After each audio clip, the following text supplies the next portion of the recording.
ఇలా పొడుగ్గా కోసుకొని ఇవి వేయించుకోవాలి. తర్వాత పచ్చిమిర్చి వేయించుకోవాలి.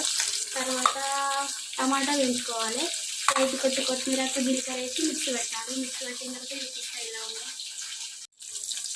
మిరపకాయలలోనే కొంచెం కరియామాకు వేసుకోవాలి. వేగుతూనే బాగుంటుంది. టమాటాలు వేసింది దగ్గత్తండి,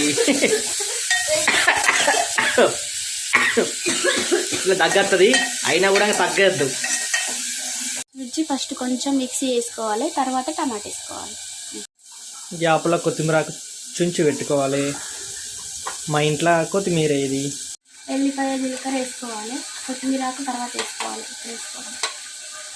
పట్టేస్తున్నా. సరిపడా ఉప్పు వేసుకోవాలి. ఇగో ఈ మాత్రం మిక్సీ పట్టుకున్నాక ఇప్పుడు టమాటా వేసుకోవాలి. కొత్తిమీర కూడా ఇప్పుడే వేసేసుకొని పట్టేసుకుంటే అయిపోయినట్టే. ఇక ఆల్రెడీ అయిపోయింది. ఒక గిన్నెలో తీసేసుకుంటే అయిపోయినట్టే. ఇక ఏదైనా కర్రీకి పక్కకైనా లేకుంటే సపరేట్ అన్నానికైనా వేసుకుంటే చాలా బాగుంటుంది.